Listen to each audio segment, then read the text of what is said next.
Olá! A costa brasileira percorre 395 cidades em 17 estados. São quase 11 mil quilômetros de extensão, abrigando um quarto da nossa população. E segundo a ONG WWF Brasil, também um sistema único com 3 mil quilômetros de recifes de corais, além de cerca de 12% dos manguezais do mundo. Riqueza cada vez mais ameaçada pela poluição. O assunto é sério, por isso nós convidamos para uma conversa o biólogo e ambientalista Ricardo Gomes. Também o chefe de departamento na Superintendência de Meio Ambiente da Diretoria de Portos e Costas da Marinha do Brasil, Tarcísio Alves de Oliveira. Aliás, a conservação e o uso sustentável dos oceanos, dos mares e dos recursos marinhos está na pauta da Agenda 2030 da ONU para o Desenvolvimento Sustentável.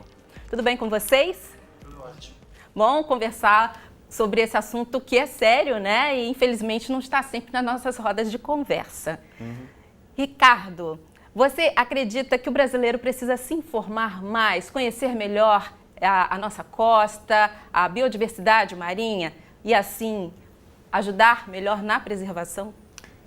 Olha, o brasileiro ele tem uma tradição de praia muito grande, né? Você vê Garota de Ipanema, uma das canções mais cantadas no mundo inteiro, né? Mas a relação do brasileiro com o mar termina na faixa de areia. O povo brasileiro não sabe de nada do que tem da areia ali para o mar. A gente precisa mudar de um povo de tradição de praia para um povo com cultura de mar. E o momento, né, é oportuno agora, né, porque o homem só preserva aquilo que ele conhece. Então está na hora da gente se virar de frente para o mar e se informar e conhecer melhor dos organismos que vivem ali, né? Certeza. E a Marinha do Brasil tem qual papel, né, nessa questão? Bom, na década de 90, nós iniciamos uma função da Marinha que é exercida pelo comandante da Marinha, além daquelas funções, atribuições constitucionais do comandante da Marinha, ele exerce a função de autoridade marítima. E dentre as atribuições dessa autoridade marítima, tem a prevenção da poluição causadas por navios, plataformas e suas instalações de apoio. Nesse contexto, os comandantes de distritos navais e o diretor de Portos e Costa é o representante dessa autoridade marítima para esse fim. A sua superintendência, né, ligada à Diretoria de Portos e Costas, ela tem exatamente qual atribuição? Por exemplo, fazer estudos técnicos? Bom, vamos começar do começo. O diretor de Portos e Costas tem diversas atribuições. Focada na prevenção do meio ambiente, nós temos uma superintendência que trabalha tanto para normatizar normas técnicas da autoridade, normas da autoridade marítima e normas técnicas ambientais, para orientar as nossas organizações militares da Marinha, que seriam as capitanias dos portos, suas delegacias, suas agências e todas as OMs administrativas da Marinha na questão do sistema de gestão ambiental, como também na parte de prevenção da poluição por óleo. E estudos técnicos, muitas vezes desenvolvidos não apenas pela Marinha, mas também com parcerias. Isso. Governamentais, de ONGs também. Correto. Vamos corrigir. Seria um trabalho conjunto.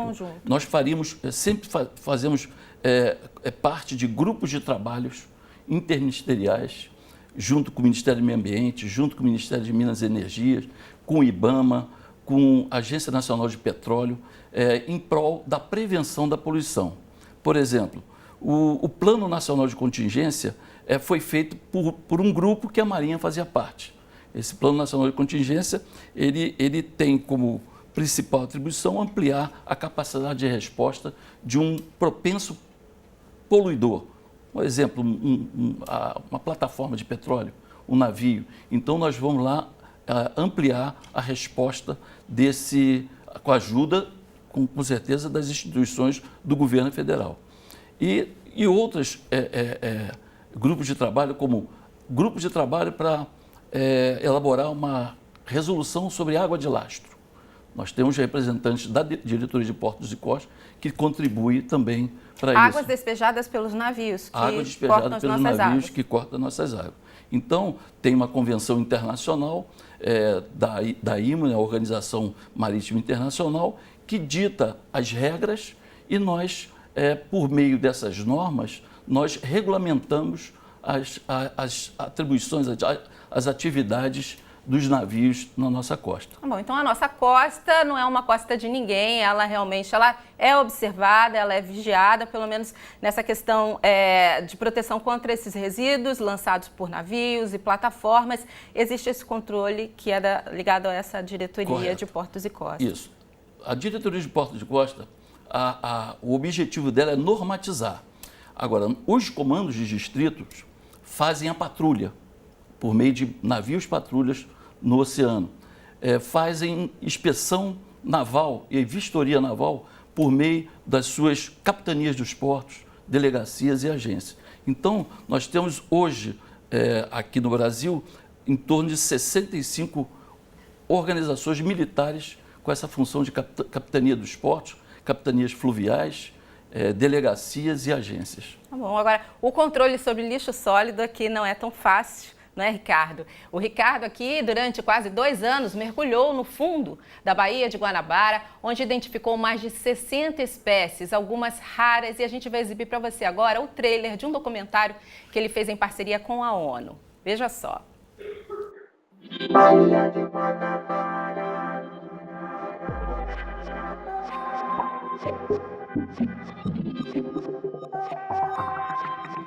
If the ocean will die, we will die too.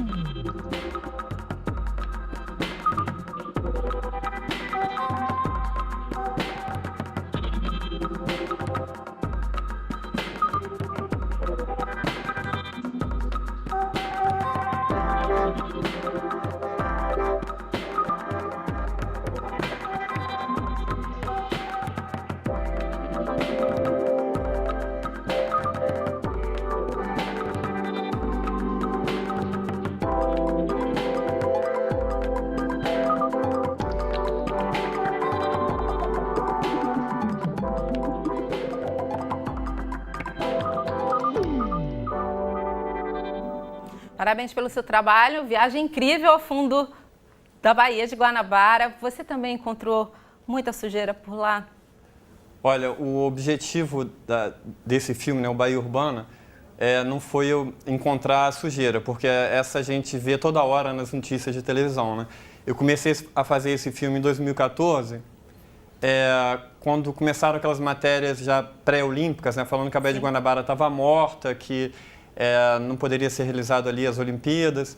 O mundo estava de olho na Baía de Guanabara. Né? Assim, no início de 2015, o Trend Topics número 1, né, no Twitter americano era poluição e o segundo lugar era a Baía de Guanabara. O mundo inteiro estava falando que ela estava poluída e estava morta. E eu sabia que ela não estava morta ainda, enterrada, né, que tinha muita vida ali.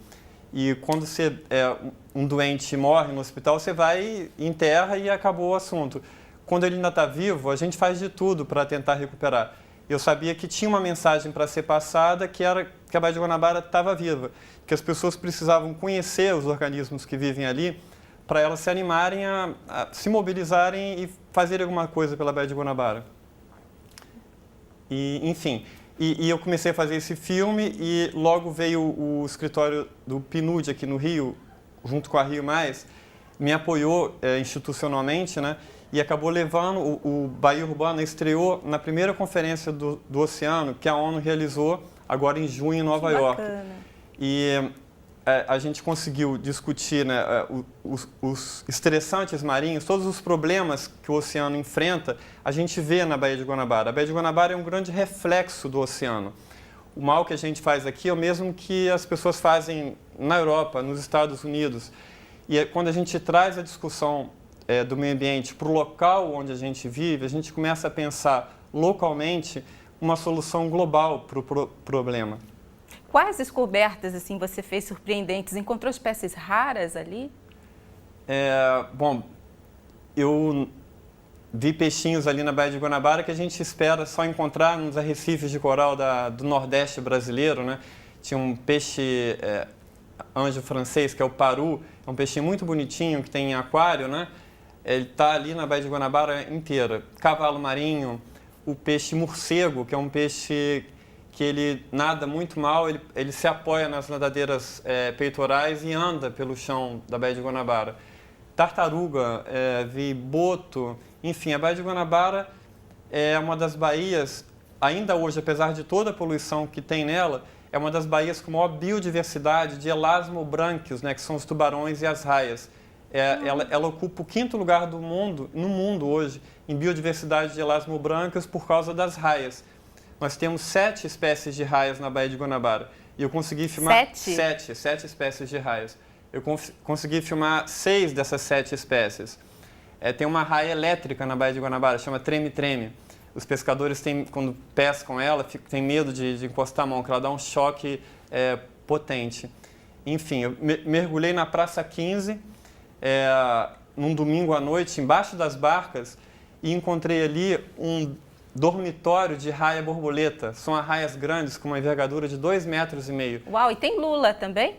Tem lulas, tem polvos. Eu encontrei uma lula na Baía de Guanabara, essa lula que vocês estão vendo, chama lula de Recifes, que é comum no Caribe, no Nordeste brasileiro, né? E eu nunca tinha visto uma antes aqui na Baía de Guanabara. Aquele anterior? Esse é o peixe morcego. Ele nada muito mal, tá vendo? Ele mais que anda no fundo, apoiado nessas nadadeiras peitorais. Eu não conhecia. O senhor conhecia, comandante Tarcísio? Não. E vimos uma bota perdida ali. Uma bota perdida no meio dessa biodiversidade. Uma bota plástica que vai demorar anos. Eu acho que às vezes o carioca sabe mais, as crianças hoje aqui no Rio de Janeiro sabem mais dos hábitos do urso panda da China do que dos peixinhos que estão aqui na Baía de Guanabara. Pois é. E a ideia com esse filme, né, é trazer mais cultura, né, a gente lutar contra a ignorância. Como legado do filme Baía Urbana, eu estou fundando um instituto, chama Instituto Mar Urbano, que é justamente para a gente conhecer um pouco mais do nosso litoral, né, a gente popularizar a cultura de mar. E com isso, né, a gente conseguir enganchar as pessoas na luta pela preservação ambiental, na luta pela manutenção da biodiversidade marinha. Eu acho que é um pouco aquela história, né, se refere àquela primeira pergunta que eu fiz para você, a questão da importância da educação. Exatamente. Para se preservar. Que o Jacques Cousteau falava há mais de 60 anos atrás, o homem só preserva aquilo que ele conhece. É muito fácil você ver uma árvore e falar, naquela árvore ninguém encosta a mão, né? Preservar uma floresta, por mais que a gente saiba que seja muito difícil, mas a gente consegue monitorar por satélite. E o que a gente tem no nosso litoral é uma imensa Amazônia azul, submersa, Sim. que a gente não consegue ver. Então a gente precisa assim, de iniciativas, né, como essa de mostrar. E tudo começou com um trabalho, uma ação ambiental com a ONU, não foi? Isso, a gente fez uma ação de limpeza numa das praias mais sujas da Baía de Guanabara, a praia que fica atrás do prédio da Educação Física na Ilha do Fundão. A gente convidou um artista plástico, o Edgardo Vivier, para fazer uma escultura, né, com plástico que a gente recolheu nesse dia, para provar o conceito. A gente não era a ideia limpar a praia inteira, a gente queria provar o conceito de que plástico pode virar qualquer coisa, inclusive uma obra de arte. Que o grande problema hoje do lixo plástico é a gente dar valor para esse lixo, né? Como tem hoje com as latinhas de alumínio. A gente quase não vê latinha na praia, que virou um item sociodegradável, né? Todo mundo pega e ganha dinheiro vendendo a latinha. Se a gente estimula a coleta seletiva, a reciclagem do plástico, ele também pode ser um item como o alumínio e voltar para o sistema produtivo, né, gerando emprego e renda para milhares de pessoas. Pois é, eu acredito que a gente desperdiça muito, né, em questão de economia com todo esse lixo. Eu vou aproveitar e trazer mais informações. Plantas, animais, atmosfera, mar, tudo isso está interligado, formando a diversidade biológica necessária para a qualidade de vida aqui na Terra. Maria Neira, diretora do Departamento para a Proteção do Ambiente Humano da Organização Mundial da Saúde, tem uma frase que diz o seguinte: a saúde humana possui uma forte ligação com a saúde dos ecossistemas, que atendem a várias das nossas necessidades básicas. Eu aproveito para chamar para a nossa conversa o Alexander Turra. Ele é professor do Instituto Oceanográfico da Universidade de São Paulo. Tudo bem com você, Alexander? Tudo bem, Eliane? Muito obrigado pela oportunidade de falar sobre esse assunto com vocês e seus espectadores. É um prazer conversar com você também, receber você no Conexão. Você diria que a nossa situação é crítica, a situação do despejo de lixo sólido?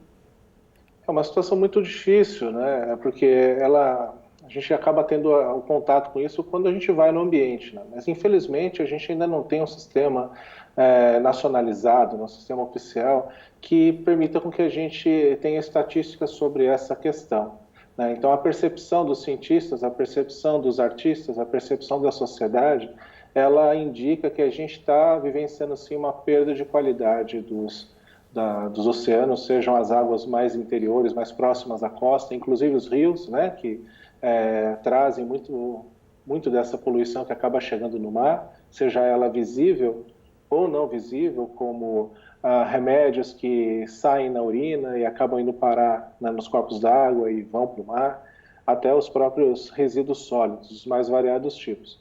A gente tem uma situação um pouco complicada e que, de certa forma, ela não está sendo medida, não está sendo contabilizada, embora o Brasil ele possua diversas políticas públicas, como foi colocado, né, pelo colega da Marinha, né, que são políticas públicas muito bem pensadas, muito adequadas, porém nós temos uma dificuldade muito grande na implementação.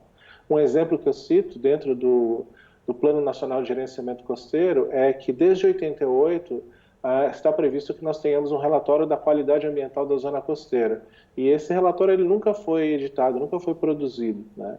Então a gente tem uma situação bastante complexa que remete à necessidade da gente entender de fato o que está acontecendo, monitorar essas questões para inclusive valorar ou mostrar a importância das ações de gestão que estão sendo feitas, né, como essas que foram relatadas pelos colegas aqui dessa mesa. Alexander, você diria que o turismo também, de alguma maneira, acaba impactando? Sim, tem várias formas que as diferentes atividades humanas impactam o ambiente marinho. O turismo, que embora a gente possa pensar que ele depende de um ambiente bonito, né, um ambiente saudável, ele também tem os seus impactos, seja na ocupação da zona costeira, com grandes resorts que têm conflitos com comunidades tradicionais, né, deslocando essas comunidades tradicionais para áreas onde elas não viviam originalmente, até turismo de transatlântico, de navios, que causam impactos relacionados à ancoragem ou ao lançamento de resíduos sólidos de forma inadequada, até inclusive o turismo de praia, que acaba gerando uma série de impactos, desde o pisoteamento da fauna de praia, né, a fauna que vive entre os grãos de areia, até mesmo a questão do lançamento de resíduos no próprio ambiente. Então é uma situação bem complexa. E se a gente agrega as outras atividades humanas realizadas na costa ou mesmo distantes da costa, como, por exemplo, o descarte de resíduos num córrego que vai desaguar num outro rio, que vai desaguar no mar depois, a gente tem aí uma situação muito complexa que requer essa articulação entre os diferentes atores, né, tanto aqueles responsáveis, né, pelo problema, quanto aqueles que são responsáveis pela gestão dessas atividades. Inclusive, eu ia perguntar para você, essa atribuição no preservar, né? Ela não é apenas dos governos, a sociedade também tem que se envolver. De que maneira, né, a gente pode dividir essa responsabilidade? Exatamente. O Sistema Nacional do Meio Ambiente, criado na Política Nacional do Meio Ambiente 81, ela pressupõe, né, isso está explícito na nossa Constituição, que cuidar do meio ambiente é uma obrigação de todos, sejamos indivíduos ou instituições públicas, né?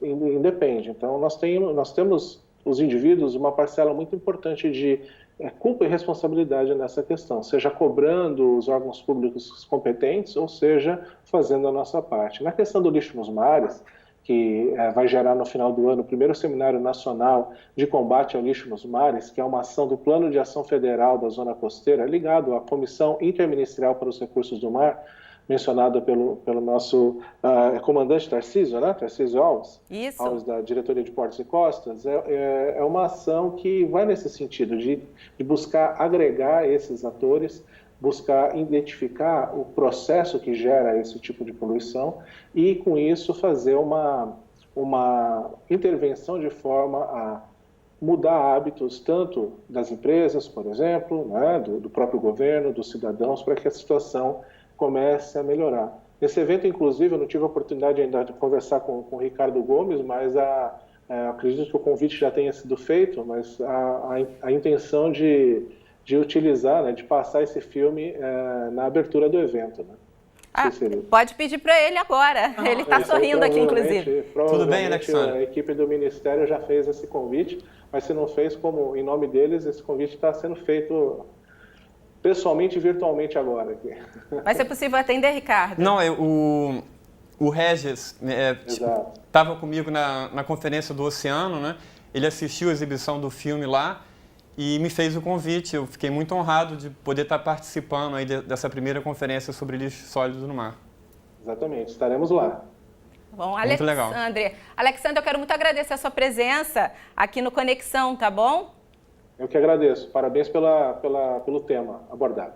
Tá bom, é necessário, a gente aborda aqui no programa. Um abraço para você. Conta pra gente, doutor Tarcísio, de que maneira os resíduos sólidos estão no caminho do trabalho de vocês, né, da Marinha. Não é a atuação da sua superintendência, da sua diretoria, mas vocês observam. Ele está presente no dia a dia, não é? Corrigindo, doutor, daqui a alguns anos talvez. Comandante Tarcísio. Tá bom, é brincadeira. Então, o que nós percebemos, como eu tinha dito no início do nosso bate-papo, é que a atribuição da Marinha, da autoridade marítima, quer ver a prevenção da poluição causada por navios e as plataformas e suas instalações de apoio. Inclusive, existem planos emergenciais. Exatamente. Mas esse lixo que a gente vê nos mares, principalmente aqui na Baía de Guanabara, como o Ricardo Gomes já tinha mencionado, é proveniente da própria costa, das cidades, dos bairros que ficam aqui na Baía de Guanabara. E fica para nós, Marinha, eu pessoalmente, quando eu trabalhava embarcado, era muito triste ver entrar na Baía de Guanabara e deparar com aquela quantidade de lixo. Porque no alto mar, a gente não vê com essa frequência. Quando chega aqui na Baía de Guanabara, ou em outras baías que a gente entra, Baía de Todos os Santos, por exemplo, a gente vê que há esse excesso de lixo. Há essa preocupação na Marinha de tentar ajudar, apoiar de uma forma ou de outra, com o apoio dos seus meios navais, meios aeronavais, apoiar essa frente, como é o caso do Ricardo Gomes. Nós conversamos anteriormente e eu já indiquei alguns pontos da Marinha para que ele possa penetrar de modo a receber esse tipo de apoio. Então, nós nos preocupamos muito sobre isso. Tá bom, já caminhando para os minutos finais do programa, uma última opinião sua em relação a tratar dessa questão da educação. Ações educativas, pautas nas escolas, também são uma boa ideia, Ricardo? É o que tem que ser feito, né? Eu acho que, assim, se fosse resumir, a solução seria molhar as nossas crianças, levar elas para a praia e colocar elas ali no mar, né, para elas verem essa biodiversidade, porque essa biodiversidade, ela encanta, ela apaixona. E o momento que a gente vive hoje é um momento ímpar na história da nossa civilização humana aqui no planeta Terra. É um momento que o que a gente fizer de agora para daqui a 10 anos vai determinar o futuro da humanidade para daqui a 10 mil anos. A gente hoje, né, vive, né, sobre a sombra de perder 30% da biodiversidade marinha por causa do aquecimento global, do aquecimento dos oceanos e do processo que está acontecendo invisível nos oceanos, que é o processo de acidificação oceânica, que vai causar a morte dos recifes de coral, a morte dos crustáceos e moluscos. E com a morte dos recifes de coral, que a gente prevê assim, em algumas décadas, né, a gente vai perder os recifes de coral. Só com a morte dos recifes de coral, a gente vai perder de 25% a 30% de toda a biodiversidade marinha. Se hoje no planeta a gente tem 1 bilhão de pessoas que dependem do mar como segurança alimentar, quando a gente tirar o alimento de 400, 500 milhões de pessoas, a gente vai entrar numa crise humanitária nunca antes vista no planeta Terra, que vai afetar todo mundo. Então, sim, agora é hora da gente acordar, da gente ver que o ar que a gente respira, a água que a gente bebe, vem do mar, né? mais de 50% do oxigênio que está na atmosfera vem da fotossíntese marinha. Não é a Amazônia não é o pulmão do mundo, é um pedacinho do pulmão do mundo, né? O grande pulmão do mundo é o oceano. Então, sim, está na hora da gente pensar que a nossa vida depende do mar, totalmente. Está na hora da gente olhar para o mar com reverência, está na hora da gente trazer as questões do oceano para aquelas questões imateriais que a gente tem para a nossa vida, né? Trazer para o lado do coração e pensar no oceano como a nossa segurança, a nossa vida depende do mar. Bom, com esta lição do Ricardo Gomes, eu encerro o programa de hoje. Agradeço muito a participação de vocês, tá bem? No programa. Até uma próxima oportunidade. Muito obrigado. Obrigado. A vocês de casa também, muito obrigada pela participação. A gente espera ter deixado aqui uma boa fonte de inspiração para pensar aí no meio ambiente. Um beijo para você. Tchau, tchau. Até a próxima.